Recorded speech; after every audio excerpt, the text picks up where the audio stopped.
మీకు తెలుసా, ఒక కొండని పునాది నుంచి పైకి కాకుండా పైనుంచి కిందకి తొలిస్తే ఓ అద్భుతమైన గుడి తయారవుతుందని. ఇది ఎల్లోరాలోని కైలాసాలయం గురించిన ఒక చిన్న విశ్లేషణ. దీని స్పెషాలిటీ ఏంటంటే, ఇది ప్రపంచంలోనే అతిపెద్ద ఏకశిలా నిర్మాణం. అంటే మొత్తం గుడిని వేర్వేరు రాళ్లతో కాదు, ఒక్క పెద్ద బండరాయిని పైనుంచి కిందికి చెక్కుకుంటూ వెళ్లారు. మరి ఇంతకీ వాళ్ళు దీన్ని ఎలా సాధించారు?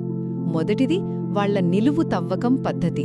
మనం సాధారణంగా పునాది వేసి గోడలు కడతాం కదా, కాని ఇక్కడ శిల్పులు కొండ శిఖరం మీద పని మొదలుపెట్టి కిందకి తొలిచారు.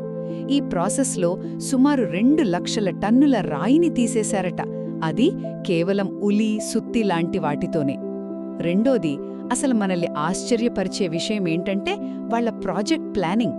ఒక్కసారి ఆలోచించండి, కొండపైన నిలబడి కింద రాబోయే గదులు, స్తంభాలు, అంతస్తుల కొలతల్ని అంత ఖచ్చితంగా ఎలా ఊహించగలిగారు?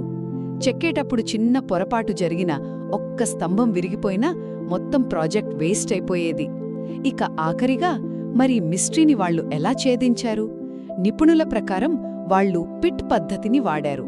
అంటే నేరుగా చెక్కడం మొదలుపెట్టకుండా ముందు ఆలయం రాబోయే ప్రదేశం చుట్టూ 3 వైపులా లోతైన కందకాలు తవ్వారు. దాంతో మధ్యలో ఒక పెద్ద రాతి ద్వీపంలా ఏర్పడింది. ఆ తర్వాతే దాన్ని పైనుంచి కిందికి ఒక అద్భుతమైన శిల్పంగా మార్చారు. అందుకే కైలాసాలయం కేవలం ఒక అద్భుత శిల్పమే కాదు, ఆనాటి ఇంజనీరింగ్ మేధస్సుకు ఒక గొప్ప నిదర్శనం.